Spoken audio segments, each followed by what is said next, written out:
You just hit level 90 in MOP Classic, and suddenly the entire map lights up. Factions, dailies, quests, currencies. Where do you even begin? Don't worry, I've got you. In this video, we're breaking it all down into one-time, weekly, and daily things you should be doing the moment you hit 90. These are your day 1 priorities, things you'll only need to do once. You want to start your legendary questline as soon as possible. You can pick up the intro quest from Ting Firebrew in the tavern at Halfhill, from Seer Young in his hut in the Pordon village, or from Brewmaster Tzu in the Shrine of Two Moons or Seven Stars. The intro quest will lead you to the tavern in the Mists where Rathian awaits, and you begin your long journey to legendary rewards.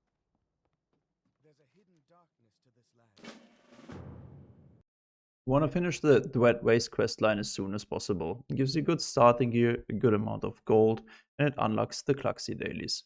When you hit Exalted with the Klaxxi and you finish your questline, you will get rewarded with a 489 epic ring of your choice. Next, you want to pick up the quest for the Arena of Annihilation scenario at the Temple of the White Tiger. Once you finish the scenario, you get rewarded with a 450 item level weapon.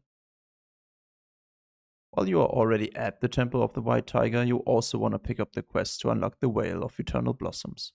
Simply enter the temple, you pick up the quest The Celestial Experience, where you have to pass 3 tests inside of this arena, and as a follow-up quest you get a Witness to History. That sends you down south in the Kunlai Summit, where you after a short cutscene open the gates and gain access to the Vale. Next up, the Tillers, located in the Valley of the Four Winds. You will find them in Halfhill, and this is where you unlock your very own farm. Yep, a literal farm. You start with just 4 small plots, but as you gain reputation and friendship with the local farmers, you'll eventually unlock up to 16 plots total. You can use these plots to grow ingredients like carrots, turnips, scallions, and more, which are essential for cooking plus 300 stat food and banquets for raids. Well, that's not all. Later you can plant special crops like Modes of Harmony or even profession materials, making this farm a low-effort gold maker over time. Each day you'll get a set of simple dailies. Water the crops, pull some weeds, maybe punch a vermin in the face. You also gain friendship reputation with individual tillers, unlocking perks like better tools, decorations, and extra crop yields. One pro tip, even if you're not a cook, this is free gold if you sell the mats, and everybody needs spa food. So get that farm up and running early, it pays off every single day. Let's move on to our weekly tasks. First and foremost, you want to cap your Valor Points. By doing daily quests, running scenarios or heroic dungeons, you will be capped in no time. You can use your Valor Points to buy 489 gear before you even set foot in the first raids. If you enjoy PvP, it's definitely worth capping your Conquest Points each week. During the early phase of MOP Classic, only Mogushan vaults are available, and that means some gear slots are hard to fill with PvE gear. There are specific item slots, depending on your class, that don't drop in the first raid, and you can't buy them with Valor either. That's where PvP gear comes in. Conquest epics can fill those gaps, and in MOP, there's no stat penalty for using PvP gear in PvE. So even if you're not a hardcore PvPer, grabbing a few Conquest pieces can give you a real edge going into raids. This is the expansion where Blizzard first introduced the bonus roll system, and with it came the Elder Charms of Good Fortune. Every week you will be able to turn in 50 lesser charms for 3 Elder Charms of Good Fortune, giving you extra rolls on raid and world bosses. You mostly earned these lesser charms by doing daily quests, which made dailies feel way more rewarding. You could also earn some through pet battles, if that was your thing. Now, back in original MOP, charm farming could be a bit of a grind, but in MOP Classic, it will be a bit easier. Blizzard is including some later features like the new dungeon type, which will also award lesser charms. So even if you're not a fan of dailies, you'll still be able to get your bonus rolls. And trust me, those extra chances of loot are going to feel amazing during early gearing. World bosses are an essential weekly task once you hit level 90, offering powerful gear that's often better than early raid drops. First, let's talk about Sha of Anger. He can spawn at one of several fixed locations in the Kunlai Summit, mostly across the western and central areas. Sha drops a mix of PvP gear and PvE tier 14 set pieces, specifically the legs and gloves. If you get really lucky, you can walk away with the 2-piece set bonus before you even set foot in a raid. On top of that, Sha drops a quest item called Sha of Anger, which starts a turn-in quest in the Townlong Steppes, rewarding you with item level 476 epic boots. Next up is Galleon, found just outside Half Hill in Valley of the Four Winds. Galleon drops item level 496 PvE gear, which is 7 item levels higher than the loot from Mogushan Vault's normal mode, making him especially valuable during phase 1. Both bosses are weekly loot locked, but you can use an Elder Charm of Good Fortune for an extra roll, so make sure you've turned in your lesser charms each week.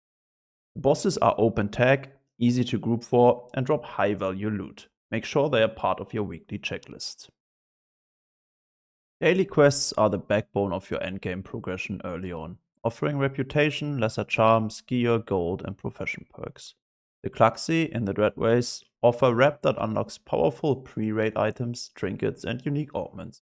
The hub is consistent, it's in the same place every day. Since MOP Classic is based on patch 5.4.2, you no longer need to reach Rebirth with Golden Lotus to unlock other faction dailies like the Shado Pan or August Celestials. That said, it's still worth doing the dailies. You'll earn lesser charms, Valor Points, and at Exalted, you get a solid 489 eye-level necklace as a reward. As mentioned earlier, the tillers are based in Half Hill, in Valley of the Four Winds. Their dailies help you unlock farming plots, rep with individual farmers, and ingredients for plus 300 stat food and banquets, a must for raid prep. The Order of the Cloud Serpent offer dailies near the Arboretum in Jade Forest. These are fun, fast, and eventually reward you with a flying Cloud Serpent mount. Shado Pan dailies unlock in the Townlong Steppes once you are revered with Golden Lotus. They offer reputation-based gear rewards, and at Exalted, enchanters can purchase the highly sought-after new weapon enchant recipes. The August Celestials have a unique setup. Their daily quest hub rotates between 4 temple locations: Temple of the Jade Serpent, White Tiger, Neo Zhao, and Chi. You'll find the quest at a different temple each day. Reputation with them leads to epic gear, and if you're an enchanter, you'll definitely want to hit Exalted. That's when you unlock the Bracer enchant recipes, which are highly valuable early on. Alright, let's do a quick summary and wrap this up.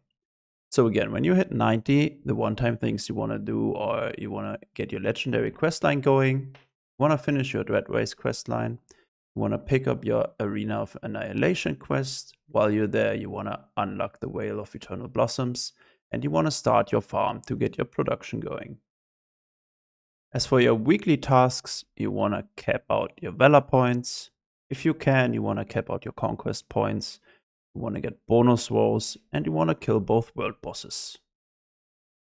Your daily tasks will now consist of doing Klaxxi dailies, especially until you reach Exalted to get your 489 ring reward. The same goes for your Golden Lotus dailies to earn the epic necklace. Do your tiller dailies as soon as possible to grow your farm, and especially as enchanter, you should get on your Shado Pan and August Celestial dailies right away. The Order of the Cloud Serpent is more for fun than anything else, and you can skip them for now. Should this have helped you in any way, I would really appreciate a like and consider a subscription. It's completely free. Have a nice day.